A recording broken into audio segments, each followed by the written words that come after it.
Hola, ¿cómo están? Bienvenidos a Un Día Sí y Otro También. Yo soy Cari Delgadillo y hoy tenemos un tema muy controversial, un poquito morboso, pero la verdad es que está al alcance de todos. Todo el tiempo lo estamos viviendo y es hablar de la parte de la sexualidad y lo mejor que existe una persona que se encarga de tener una sexualidad más sana, ya sea de manera personal o de manera en pareja. Y aquí tenemos a David, que es sexólogo, y tal vez tú has tenido algunas preguntitas, dudas, o hay cosas que te pasan, pero nunca te has atrevido a preguntar. Aquí le sacamos toda la sopa a David, nos va a compartir todas estas respuestas que tú te estás haciendo.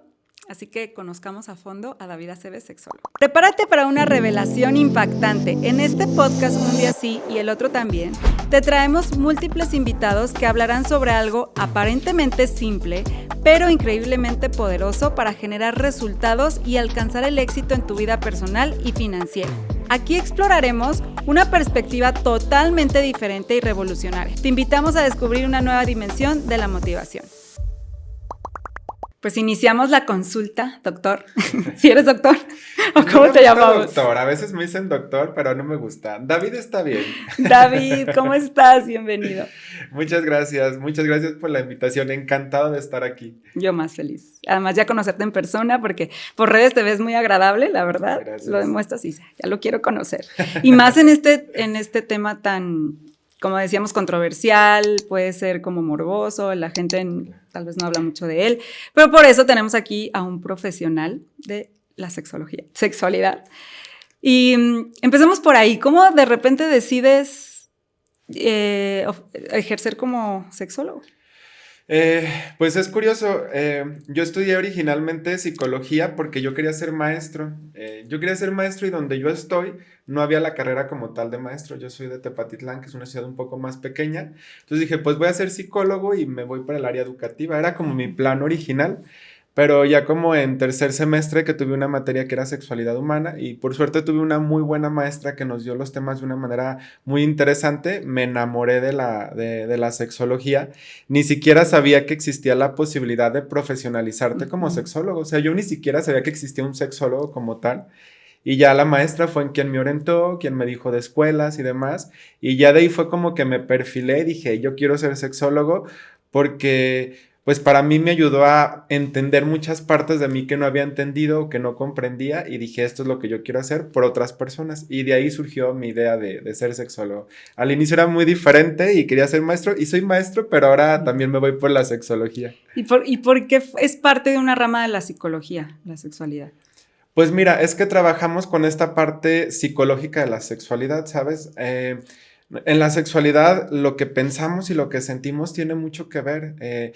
Más allá de lo biológico, que claro que es importante, yo me doy cuenta en consulta que la mayoría de los casos es qué está pasando acá arriba, la ansiedad y los pensamientos que pueden estar ahí apareciendo, qué es lo que dificulta que haya un encuentro sexual, o qué pasa cuando tenemos un problema físico y cómo reacciona mi mente ante eso, la frustración que puedo experimentar, los problemas de autoestima, de seguridad. Entonces todo eso es donde abordamos desde esta parte psicológica y por eso es que se hace una rama de la psicología. Es esa parte psicológica y social de la sexualidad. Es interesante porque es un autodescubrimiento y bueno, si lo estás viviendo la sexualidad en pareja, es también entender al que tienes al lado, ¿no? Me imagino. Aparte implica herramientas de comunicación, habilidades sociales, ¿no? Como asertividad y poder entonces expresar lo que me gusta, negociar, tener la apertura a escuchar. Entonces todo eso se desarrolla en un consultorio psicológico, ¿no? Entonces...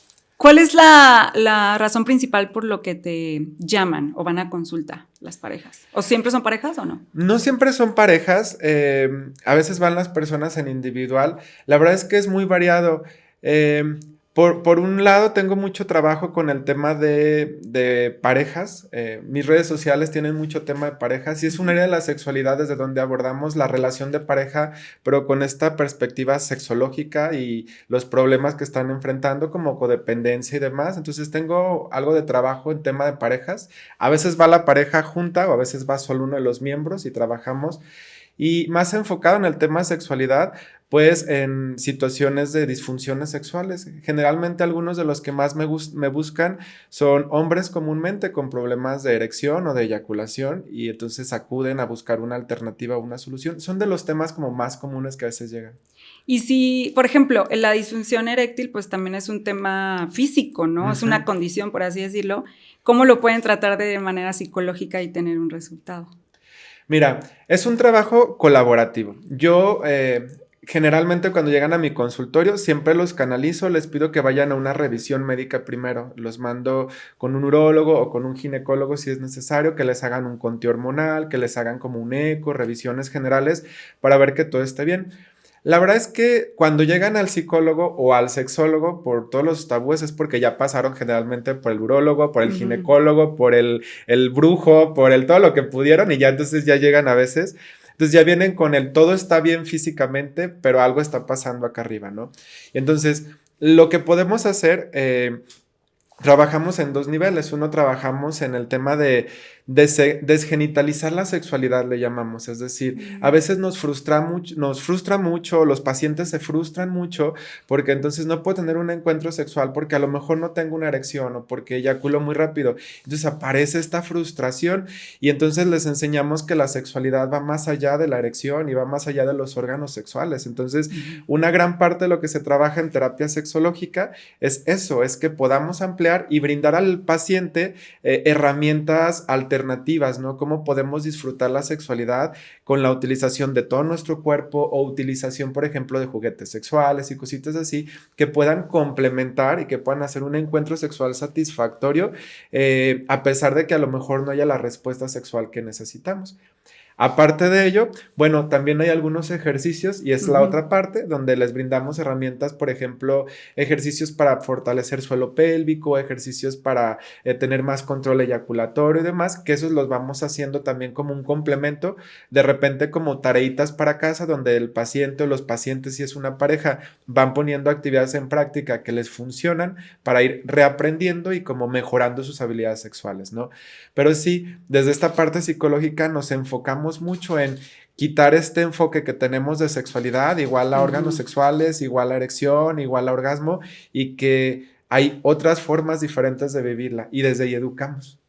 Ay, me encanta todo lo que me hace mucho sentido. Y oye, ¿cuál sería ¿cómo se dice? Como lo equivalente a una disfunción eréctil en un hombre a una mujer, ¿cómo se llama? La que aparece en la etapa de sería como la falta de lubricación, porque la disfunción eréctil está en la etapa de excitación, es decir, no hay una excitación adecuada y por eso no aparece una erección. Y en la mujer es una falta de lubricación. Es un poco menos conflictiva, podríamos decirlo, porque ya existen lubricantes artificiales, entonces es relativamente simple de solucionar. Sin embargo, por lo regular va asociada a que hay algún tema de pareja o un tema personal que no está viendo la excitación y bueno, en terapia también tratamos de buscar qué podemos hacer ante ello.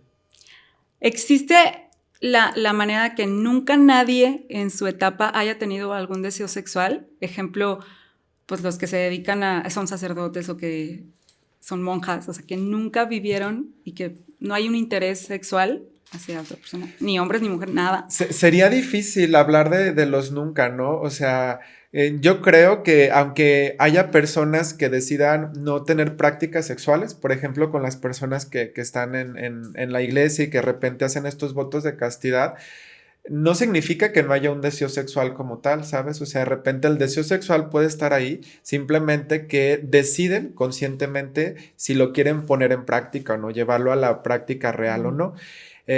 Si existe alguien que no, quizás sí, porque dentro del espectro de la sexualidad, que son estas personas que no tienen un deseo sexual tan alto como el común de la población, sí existen personas que de repente pueden reflejar que nunca han sentido esta necesidad del sexo, ¿no? Entonces, sí existen, pero pues también tiene mucho como mito en ese tema de la sexualidad y de repente pensamos que nunca tienen relaciones, pero a veces sí tienen, a pesar de que no haya tanto deseo, en ocasiones sí llegan a tener encuentros sexuales, entonces sería difícil generalizar. Yo pienso que el deseo sexual Es un impulso natural, al igual, por ejemplo, que el hambre, y que creo que la mayoría de las personas lo podemos sentir en algún momento. Algunas un poco más grande, algunas un poco más chiquito. Es decir, a veces hay quien tiene más hambre, es más hambriento, hay quien tiene menos hambre, pero el hambre está ahí de vez en cuando. Solo que hay quien decide comer más, hay quien decide limitarse, Sí. hay quien decide a veces tomarse una dieta y hacer ayuno y no comer un tiempo, y es así como algo parecido, ¿no? El deseo está y son nuestras decisiones que hacemos con ello.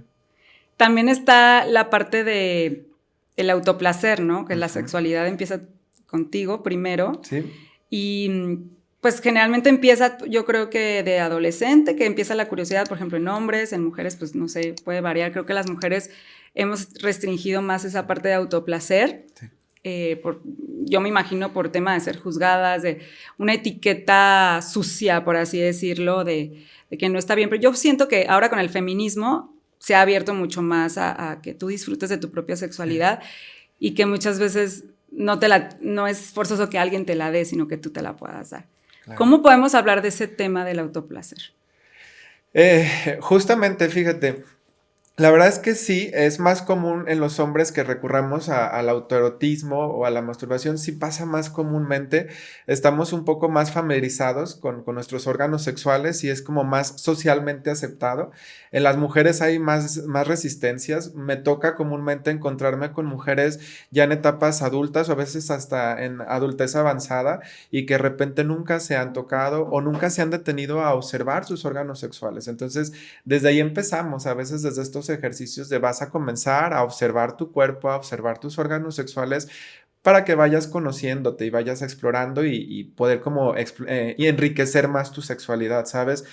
Eh, en los hombres, a pesar de que a veces estamos más familiarizados con ello, me he dado cuenta que también hace falta mucha conciencia. Es decir, lo Ujú. hacemos de una manera pero muy mecanizada y automatizada. De repente lo escucho mucho como una en la noche a lo mejor siempre porque es como para dormir y sí es cierto, ayuda como a descansar más porque nuestro cuerpo se relaja, pero entonces es muy mecanizada, muy automatizada. Muchas veces ni la disfrutamos o ni siquiera le prestamos mucha atención a las sensaciones.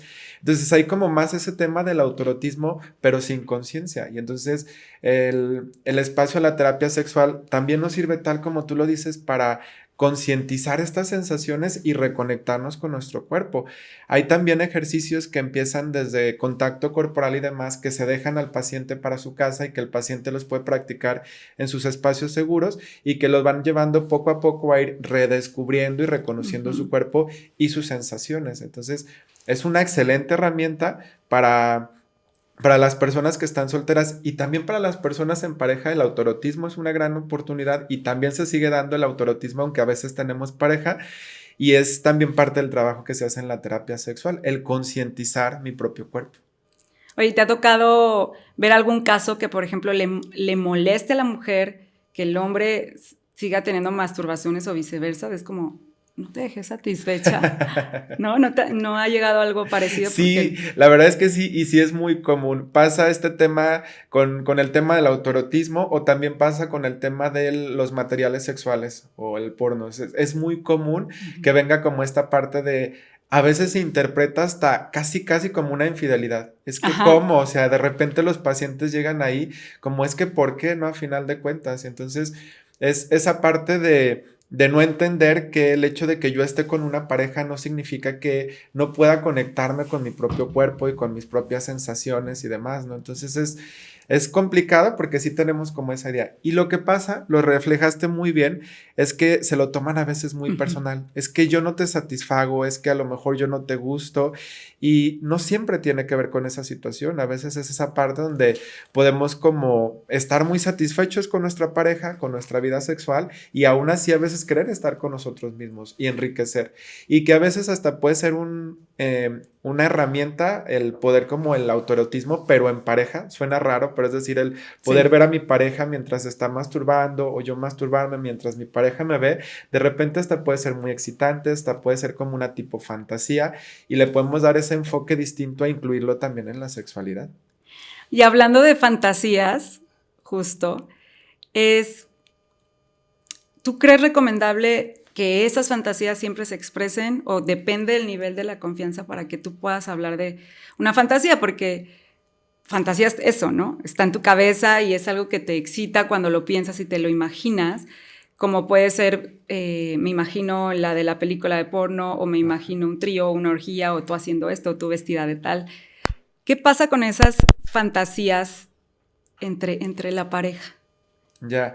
Mira, no todas las fantasías se llevan a la realidad. La Ujú. fantasía es una herramienta que tenemos para satisfacer a veces necesidades que no vamos a llevar a la práctica en la realidad, pero es una forma de desahogar el deseo y para eso está ahí la fantasía, justamente. Hay algunas que sí se pueden llevar a la realidad. Sí tiene que ver mucho con el tema de confianza, porque para tocar estos temas tiene que haber un espacio seguro donde podamos expresarnos, porque de nuevo vienen estas posibles interpretaciones o estos tomarnos lo personal de, oye, ¿por qué quieres un trío? ¿Es que ya no te satisfago yo? ¿O quieres Ujú. estar con alguien más? O entonces vienen como estas situaciones donde a veces lo pueden malinterpretar y por eso se necesita mucha confianza en esa parte. Es un tema complicado porque seguimos teniendo muchos mitos, seguimos teniendo muchos tabúes, muchos prejuicios al respecto y todavía no hay esa apertura a hablar de estas fantasías como algo natural que todas las personas tenemos. Ahí sí me atrevería a decirlo, que todos los tenemos en Ujú. algún momento, que algunas se van a quedar ahí, pero que otras vale la pena a veces platicarlas porque nos sirven para enriquecer nuestra sexualidad. ¿Tú crees que se pueda mantener una relación sana si tu pareja te pide hacer un trío y tú por amor digas, acepto? O sea, por decir, si es lo que tú quieres, ¿va? Ajá. Habría que ver, ¿sabes? Porque eh, me topo mucho en esa parte de que a veces estas pueden llegar a ser medidas como desesperadas, de tenemos a lo mejor una mala vida sexual. Genial idea, tengamos un trío. Yo creo que eso lo va a Agreguemos uno solucionar. más. ¿Qué Pareciera, pasa? pareciera que eso lo va a solucionar y no pasa. Es como estas de, ay, nos la llevamos de la pata, pero hay que casarnos, a ver si eso nos soluciona la vida, ¿no? Tengamos un hijo, a ver si eso soluciona la vida. La verdad es que no. Y muchas veces el tema de abrir la relación a probar cómo estar con una tercera persona o a tener encuentros con otras personas termina por fracturar las relaciones, pero porque ya eran relaciones que venían fracturadas desde antes, ¿sabes? Y Ujú. entonces, este ya fue a veces la medida desesperada por buscar una alternativa, pero que termina por romper lo que ya estaba roto, ¿no? Lo que no me estaba así como acomodadito. Entonces, sí puede haber en esa parte, es una forma también de vida el poder abrir la relación y el poder tener experiencias de trío y demás, pero creo que tiene que ser de verdad porque las dos personas quieren estar haciéndolo. Porque justamente cuando no hay la suficiente confianza o comunicación, caemos en esta parte que decías de no quiero hacerlo, pero me da miedo que si no se vaya a ir o a lo mejor ya no va a querer estar conmigo, me va a poner el cuerno, no sé. Y Ujú. por, a lo mejor por retener a la relación o por estar con la persona accedemos y pues ahí no va a funcionar porque no es realmente que lo hayas querido hacer. Entonces es un tema complejo, pero sí necesita un verdadero compromiso de los dos. ¿Que se puede? Claro que sí. Hay muchas parejas que tienen modelos de relación no tradicionales monógamos como Ujú. pensamos y que se atreven a probar tríos o estar en el tema como de De swingers y swingers. de abrir la relación y funcionan, claro que sí.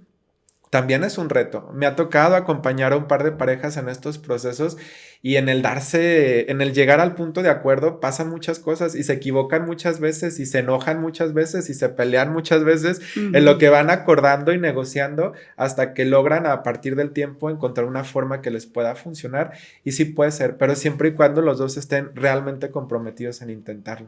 No, y sobre todo ver las consecuencias, Eh, ¿no? O sea, esto es de verdaderamente necesario y si no, no vas a poder seguir o es simplemente se queda en una fantasía y te la quiere expresar y simplemente es como una fantasía, ¿no? Se Sí, puede quedar ahí. que a veces ahí está. Y está bien. Hablando de las consecuencias cuando tocamos estos temas como de abrir relaciones así, pues una de las cosas que lo hace también muy complejo es el tema social, porque al menos en lo que yo me topo y en lo que me he visto en la terapia es, ok, nosotros queremos, pero pues no se puede enterar la familia, nadie puede saber porque van a decir que estamos mal, que estamos Ujú. locos, que eso no se debe hacer, que entonces es como a escondidas, nos tenemos que ir a otra ciudad para hacerlo y a escondidas y tener seudónimos y esconder la Ujú. identidad y eso lo hace también muy complejo, que eso también tiene que ver de nuevo con la parte social que a veces no entendemos y es uno de los obstáculos de lo que dices, también tenemos que analizar cómo lo vamos a afrontar en temas como sociales o como con la dinámica del entorno en el que nos encontramos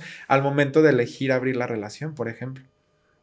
Oye, cuando ocurre una infidelidad sexual, ¿crees que los dos son responsables? Mira, es un tema como complejo, es un tema, la verdad, muy delicado. La verdad es que, para empezar, a pesar de que la infidelidad es una práctica sexual, generalmente atrás tiene un fondo no sexual. Es decir, hay cosas probablemente, quizá no siempre sea así, más en muchos de los casos me he dado cuenta que hay un trasfondo en la relación, ¿sabes? En esa parte de algo no estaba bien, algo no estaba funcionando, algo venía fracturado y entonces la infidelidad, el acto como tal, ya es solamente la manifestación de a veces el problema que traían cargando, ¿sabes? Entonces, buscar responsables es bien complicado, o sea, decir quién es el culpable, porque de repente la persona que cometió el acto puede decir es que yo estaba sintiendo esto y esto, a lo mejor me sentí en algún momento abandonado o abandonada o olvidado o necesitaba algo y se me hizo como muy sencillo de alguna manera y la otra persona pues va a decir es que pues ¿por qué no lo hablaste o por qué no lo dijiste? O sea, creo que los dos tienen argumentos válidos, entonces es un tema complejo. Y no sé si habría un responsable en ese tema, a final de cuentas. No sé si se trate de buscar culpables. Es ver si podemos rescatar la relación, a final de cuentas. ¿Qué aprendemos de esta experiencia? Más allá de culparte a ti o de culparme a mí, pues qué fue lo que no estaba funcionando en la relación, por qué llegamos a este punto y qué tenemos que mejorar o trabajar como pareja para estar todavía mejor, ¿no? ¿Has tenido casos o pareja que digamos que todo lo que gira alrededor de ellos es perfecto, ¿no? O sea, se llevan bien, se respetan, tienen intereses comunes, no sé, todo bien, pero la sexualidad es el punto débil? Sí, llega a pasar. Parejas que en teoría tienen ¿Sobrevive o muchas no cosas. sobrevive esa relación? Con sexualidad o no sexualidad. Es la pregunta del millón. Yo diario la hago como de qué tan importante es el sexo en una relación y si es motivo a veces suficiente para que una relación se termine. Eh, Había una frase que decía uno de mis maestros que me gusta que dice que cuando el sexo es bueno es el 10% de la relación, pero cuando es malo es el 90% de la relación. Entonces, la verdad es que es complicado. Hay parejas que deciden sí continuar con la relación porque hacen como este balance de, ok, tenemos todas estas cosas positivas y a lo mejor el encuentro sexual no es tan bueno, pero lo podemos continuar.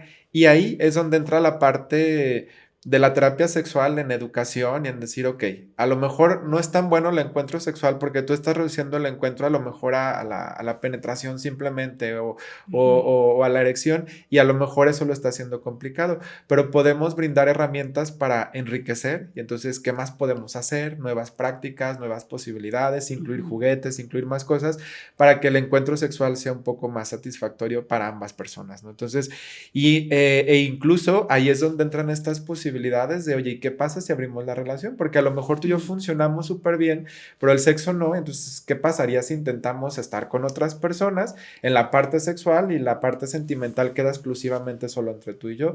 Y son posibilidades que en terapia se van explorando y se van haciendo para que si la pareja sí decides continuar, pues puedan tener una mejor vida sexual. Hay parejas que sí deciden terminar las relaciones y también creo que es muy válido y creo que también es muy respetable, ¿no? Si de verdad no estás satisfecho sexualmente, pues también se vale decir aquí no es mi lugar y me puedo ir. Y hay parejas que sí lo deciden así mejor. Creo que igual por eso es importante, bueno, yo considero importante conocer a tu pareja desde antes de casarte en este caso. Bueno, hay gente que no se casa, pero se van a vivir juntos, sí, o decidir tener una relación ya como más duradera. Sí, conocer todos los lados, ¿no? Que sí es importante. Yo creo que sí, parte de esta revolución sexual que se ha venido dando desde como el 2000 y este hablar del tema creo que ha ayudado en eso. Sin embargo, sí sigue siendo a veces como un freno, al menos donde yo me encuentro, que Tepa es una ciudad un poco más pequeña y más conservadora, sí, que por ejemplo aquí Guadalajara, entonces sí me topo todavía con esa parte de es que me casé y nunca habíamos tenido un encuentro sexual y entonces cuando llegamos nos damos cuenta que no somos compatibles y nunca lo experimentamos. Si a mí me lo preguntas, yo creo que sí es sano que conozcamos a nuestra pareja también en lo sexual antes de decidir vivir juntos o casarnos o formar un proyecto a largo plazo.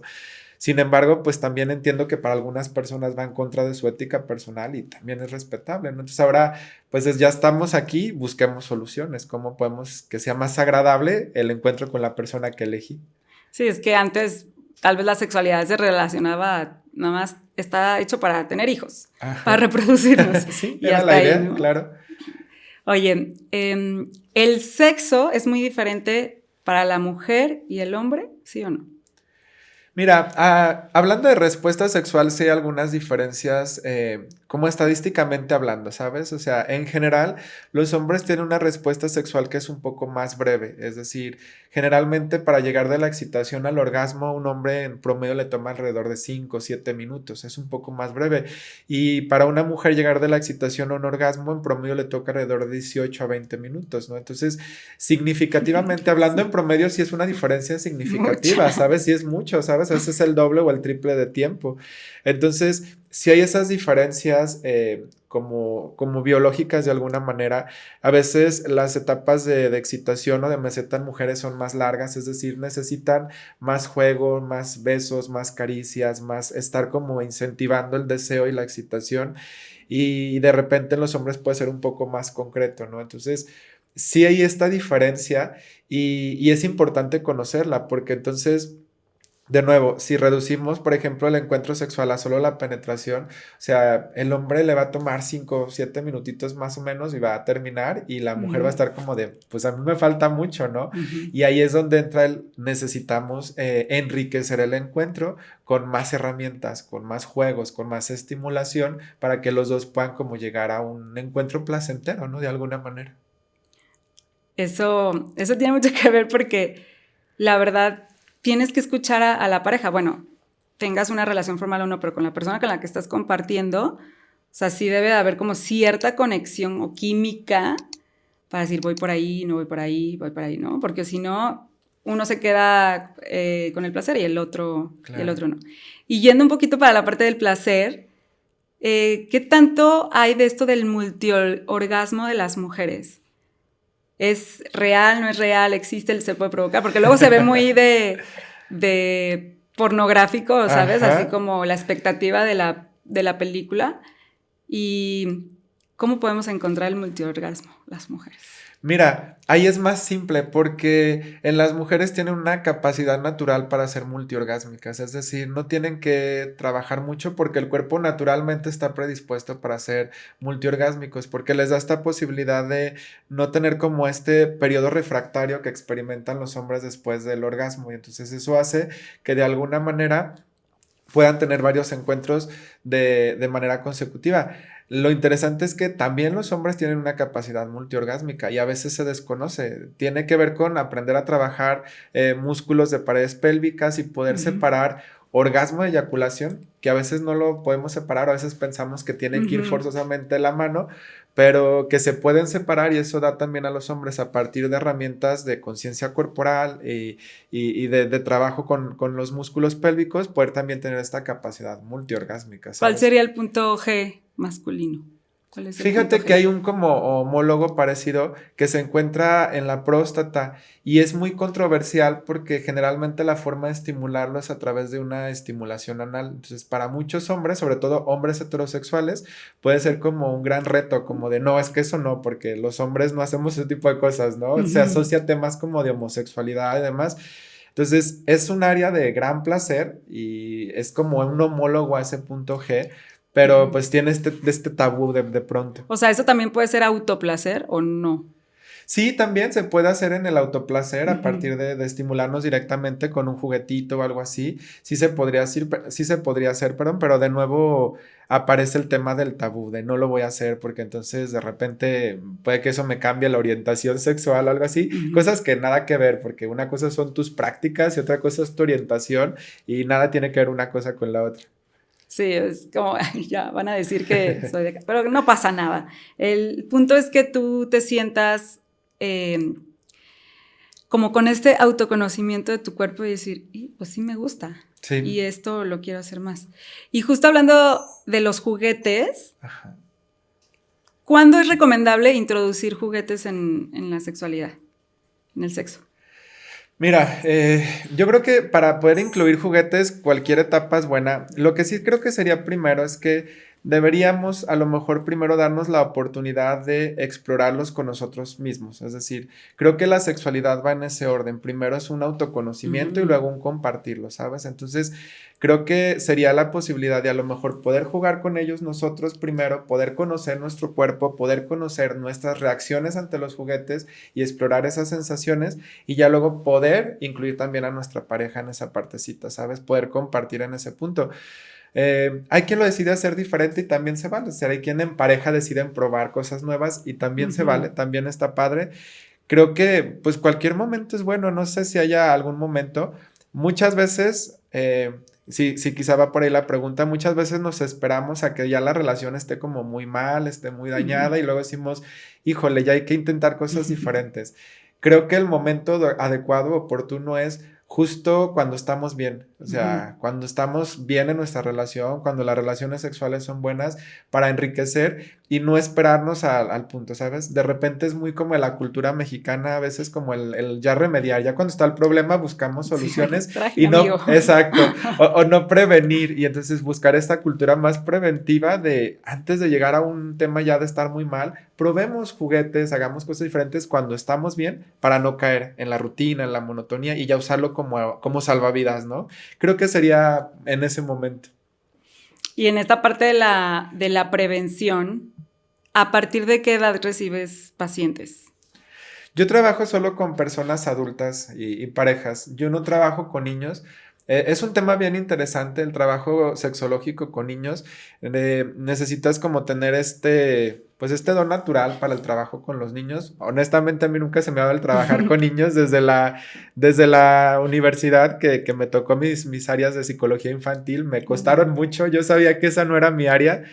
Pero hay un trabajo bien interesante, justamente como lo dices en el tema preventivo, de poder ayudar a niños y a niñas a prevenir situaciones de abuso, de violencia, el tener información adecuada y no verse en situaciones complejas donde de repente por no tener la información caen en problemas más graves. Entonces sí sería importante hablar de sexualidad y trabajar con sexualidad desde niños. Yo no lo hago, tengo colegas que sí trabajan con sexualidad con niños, yo me enfoco solamente en parejas o adultos. Sí, porque incluso con las parejas también puedes educarlos si tienen hijos a cómo llevar con la sexualidad en los hijos, ¿no? Que van a empezar en la adolescencia, así. Claro. Justo también. ¿Qué pasa en las parejas, la evolución del sexo? Ya. ¿Sabes? O sea, eran unos tigres antes de casarse, luego se empiezan a vivir juntos, la monotonía y luego tienen hijos. Es una evolución, ¿no? Sí, y eso implica que haya cambios en su sexualidad, porque son diferentes etapas. Las parejas también tienen ciclos de vida y pasan por diferentes etapas en diferentes momentos. Y ahí de repente cuesta trabajo a veces aceptarlo, cuesta trabajo asimilarlo, ¿sabes? Porque lo que dices es cierto, al inicio generalmente el deseo sexual es más alto y tiene que ver con este proceso incluso de enamoramiento y todas estas por ejemplo, toda esta oxitocina que está liberada en Ujú. nuestro cuerpo, que genera una sensación de apego y que queremos estar todo el tiempo con nuestra pareja en contacto Sí. físico. Y es una etapa muy bonita, sin embargo, es una etapa que no va a durar toda la vida. Ninguna pareja, o bueno, muy pocas parejas logran mantenerlo.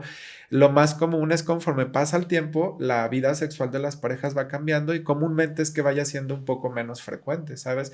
Y eso tiene que ver justamente con a veces los cambios de vida, a veces la llegada de los hijos que de repente nos quitan un poco de privacidad, nos roban un poco de tiempo, las responsabilidades, el estrés, cosas económicas, laborales, o sea, toda esa partecita llega a afectar y entonces a veces es complicado.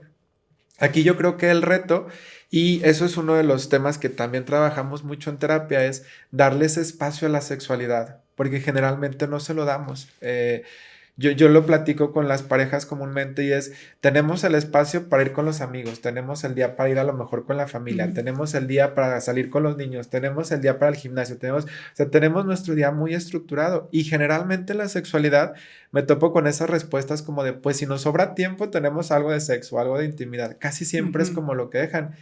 Y lo que pasa es que si me espero a que me sobre tiempo, a lo mejor nunca me va a sobrar. O sea, tenemos tantas ocupaciones. O sea, ¿estás diciendo que el sexo se tiene que agendar? No sé si agendar sea la palabra, yo creo que sí se puede planear, ¿sabes? Agendar a lo mejor sonará raro en el hecho de decir todos los jueves a las 8 nos toca, pues a lo mejor no es en ese sentido, más sí creo que necesita planeación previa a veces, porque si no, la vida cotidiana nos consume, nos va llevando y el sexo se va quedando de lado, de lado, de lado. Entonces, parte de lo que hacemos con las parejas es que sí planeen el sexo, ¿sabes? O sea, que a final de cuentas empecemos a juguetear y entonces poder desarrollar un código que nosotros entendamos, donde a lo mejor pueda mandarte un mensajito, decir, ¿sabes qué? Hoy cena Pancho, no sé, un mensajito que entendamos. El emoji de fueguito. Algo así, o sabes, la fotito sexy o algo así como de, oye, si hoy hacemos algo que eso nos lleve a como tener y decir, ok, hoy hay que tener un encuentro. Eso va a representar que a lo mejor ese día vamos a tener que irnos a tiempo del trabajo, nada de horas extras, a lo mejor ese día vamos a dormir a los niños un poco más temprano o los vamos a dejar con la niñera o con la abuelita un ratito que nos los cuide, o sea, va a representar planeación, pero si no lo hacemos así, a veces no se dan los encuentros, entonces a veces sí necesitamos planearlos, más que agendarlos, el sí darnos ese espacio de decir, oye, si hoy lo intentamos, hoy tengo ganas, y que a veces si nos esperamos a que se dé, no se va a dar así solamente. Sí, a veces que te gana el sueño o tienes otras ocupaciones. Entonces, ¿cuál sería como una estadística, una medida de decir, lo ideal es que tengas sexo tantas veces a la semana? O preocupante es, si llevas tanto tiempo sin sexo, es importante que se atienda esa área. La estadística o los promedios van alrededor de 1 a 2 veces por semana. Ese es como el promedio de la mayoría de parejas. Obviamente hay parejas que tienen más, hay parejas que tienen menos y es normal, pues, pero ese es como un promedio. A lo mejor aquí el tema tiene que ver con los cambios, ¿no? Es decir, es normal que haya cambios, si lo hablábamos ahorita con las etapas de la vida de pareja.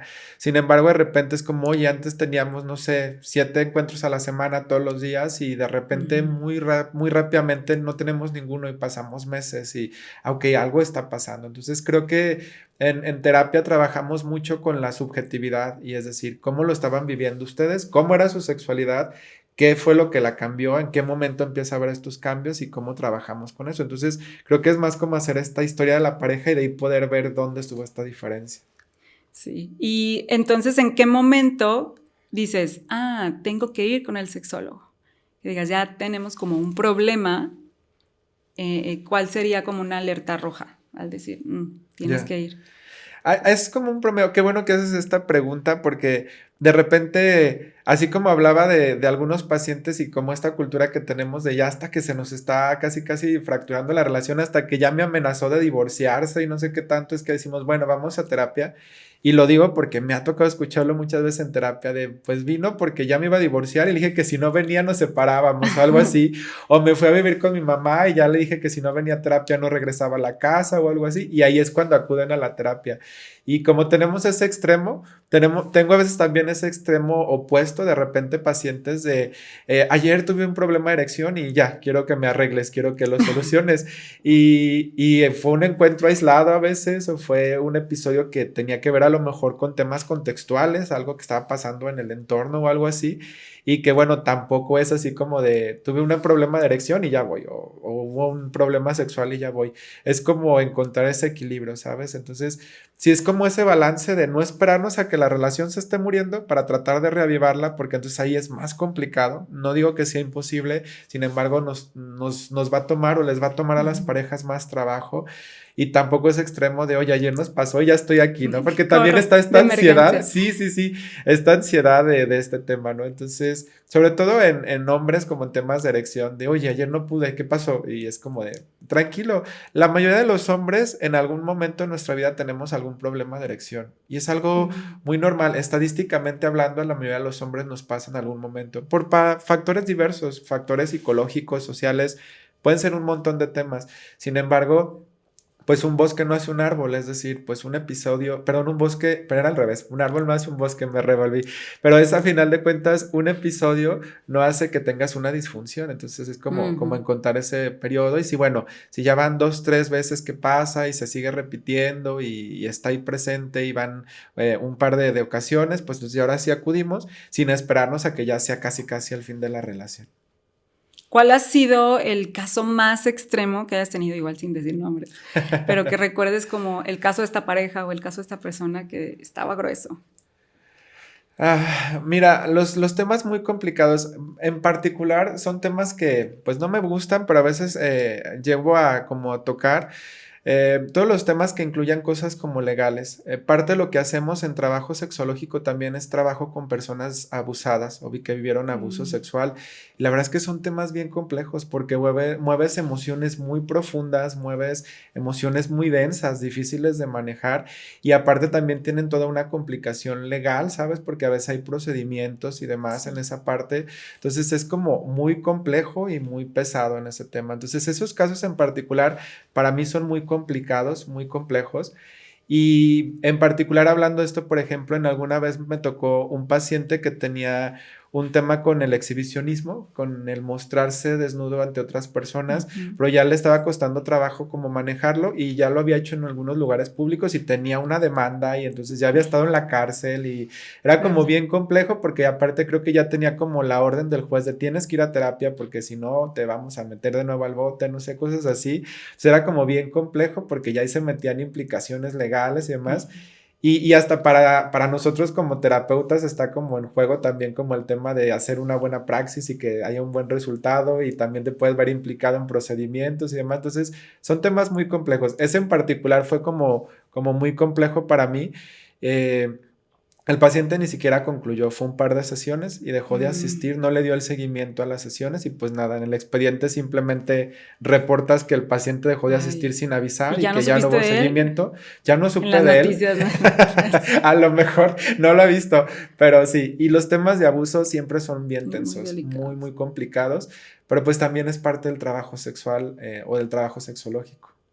Ahí está muy grueso. ¿Te ha tocado atender a amigos? O sea, parejas de amigos, algo así. ¿O eso no es ético profesional? No, no lo hago porque es como complejo, ¿sabes? O sea, sabes que de repente sí puede que te digan, oye, necesitamos ayuda, algo así, pero a mí me gusta mejor canalizarlos con alguien más, algún colega con quien pueda recomendarlos, porque sí es como tenso. Too much information. Al rato los ves en la comida y dices, sí. Yo te sé. Digo, no sé si se puede desarrollar. Digo, me imagino que algo así ha de pasar como con ginecólogos y urólogos y demás, que a veces atienden a la suegra, a la cuñada, y digo, ha de ser muy extraño el luego verla en la comida y como que debe ser extraño. A lo mejor con el tiempo desarrollas esa habilidad de separarlo, pero yo sí prefiero poner un límite por la salud de nuestra relación de amistad. No, y también, como dices, también tiene una parte psicológica y de hecho también en terapia no puedes dar terapia a amigos o familiares, ¿no? Sí. Es como por esa parte no verte implicado, porque la parte a veces complicada de la terapia en parejas así es no tomar un bandido, o no tomar, perdón, un puesto o como un lado, es como el poder mantenerte neutro, y entonces cuando tú conoces a las personas, eso es más complicado, porque tú ya tienes una previsualización y a veces tú ya tienes como cierta alianza o cierta cercanía con alguno de los miembros y eso lo hace pues más complicado, entonces por eso es mejor poner límites. Mejor te canalizo. Y cuando es en pareja, o sea, siempre es en pareja o hay sesiones como solo voy a hablar con ella, solo con él o con uno por separado porque probablemente hay algo que no quiere que se entere acá, ¿sí? Pero sí se puede trabajar de manera individual para desbloquear o siempre tiene que ser en pareja. No, sí se alterna. La verdad es que, por ejemplo, cuando son temas sexuales y hay una pareja estable, a mí me gusta que sea una terapia en parejas, porque a pesar de que uno de los miembros es el que tiene la disfunción como tal, pues el otro miembro también va a tener ideas y de repente lo más común que piensan es que ya no le gusto, es que me ha de estar poniendo el cuerno, es que seguramente hacen un montón de suposiciones en su cabeza. Entonces, a mí sí me gusta que vayan la pareja para poder también hablar con el otro miembro y poder decir cómo te estás sintiendo, qué piensas, qué sientes y tratar de resolver esas dudas, ¿sabes? Entonces sí, pero sí, Y la terapia de parejas no siempre es en pareja, a veces hacemos sesiones individuales y a mí me gusta porque son muy enriquecedoras. Me topo con esto. Hay muchas cosas que no dicen en pareja y que a veces en la terapia individual sí, como por ejemplo en temas de infidelidad, sí, a veces con la pareja no, pero hablas con la persona en individual y te dice, no, es que sí lo hice o no, es que sí lo he hecho, lo estoy haciendo. A veces te topas con esas partes. Complicado, porque tampoco es mi papel como terapeuta correr a decirle a la otra persona, oye, te están poniendo el cuerno, ¿sabes? No se va por ahí. No, pero puedes armar el rompecabezas completo. Armo mejor el rompecabezas y a lo mejor sí hablar para brindar herramientas de, oye, esto se tiene que hablar, lo tienes que hablar con tu pareja, ¿cómo lo vamos a hacer para hablarlo con tu pareja? ¿Cómo lo vamos a solucionar? Pero sí te brinda mucha información y un panorama más completo. Wow, ya me imagino todo lo de que, ¿cómo? No, eres muy profesional, yo lo sé. Y bueno, para finalizar, ¿qué consejo nos podrías dar, tanto a padres, maestros, sociedad, para llevar más al frente la parte del tema de la sexualidad como educación y prevención? Yo creo que lo primero que tenemos que hacer es, pues, trabajar con nosotros mismos y probablemente lo primero es informarnos. Yo los invito a todas las personas en cualquier lugar que se encuentren que se den la oportunidad de informarse de sexualidad. Qué bueno que existan estos espacios y qué bueno que te des la oportunidad de tocar estos temas tan controversiales, pero tan necesarios en las personas, que se acerquen a estos espacios de podcast y demás donde de repente pueden tener una muy buena información, porque para cambiar nuestras actitudes primero tenemos que cambiar nuestra información, nuestros conocimientos. Entonces creo que ese es el paso más importante y de ahí poder brindar eso a otras personas, ¿sabes? Entonces creo que los invito a que se estén informando, a que se den la oportunidad de intentar buscar información de estos temas. Y eso les va a ayudar a tener más herramientas para hablarlo en pareja, para hablarlo con sus hijos, para hablarlo con cualquier persona que necesiten platicarlo y tener como más información. Creo que va por ahí. Sí, tal cual, que sea visible lo que está pasando, que no se oculte, que no se haga tabú, que no se catalogue como algo malo, claro, porque al final de cuentas, pues todos hemos vivido la sexualidad, ¿no? Y es la parte extraña, que la sexualidad es algo que la mayoría de las personas practicamos y aún así todos negamos como si no existiera, es como ese secreto a voces, nadie lo habla, cuando es algo que es muy natural entendido como algo que la mayoría de personas hacemos, sí, ¿sabes? Algo muy común, ¿sabes? Y aún así lo seguimos señalizando, entonces de eso se trata. Perfecto, pues muchas gracias por tus consejos, la verdad es que aprendí mucho. Aprendimos mucho aquí. ¿Cómo te podemos encontrar en redes sociales? Sexólogo David Aceves, estoy así en Instagram y en Facebook, así me pueden encontrar, Sexólogo David Aceves. Y pues ahí si tienen alguna otra duda, o igual, como les decía, si necesitan información de algún tema en particular, pues ahorita no podemos hablar tanto, es poquito y nos dimos probaditas de todo, pero si algo les movió y necesitan hablar, pues con toda confianza escríbanme y si gustan les puedo pasar más información o lo que sea. ¿Das consultas en Tepa, virtuales o cómo es? Tengo mi consultorio en Tepatitlán, en Jalisco, y sí atiendo a pacientes en virtual. De repente la agenda se satura un poquito, pero pues ahí lo vamos alternando. Pues ya saben, si lo necesitan, aquí está David. Muchas gracias por acompañarnos y compartir tu experiencia. Al contrario, gracias por la invitación, yo encantado. Gracias, David. Nos vemos en el próximo episodio. Ha sido un viaje emocionante y transformador explorando el fascinante mundo de la motivación activa. Espero que hayas disfrutado de este episodio tanto como yo, y si lo hiciste, descarga los episodios para que los puedas escuchar en cualquier lugar. Califica este podcast para llegar a muchas más personas. Nos vemos y escuchamos en el siguiente episodio.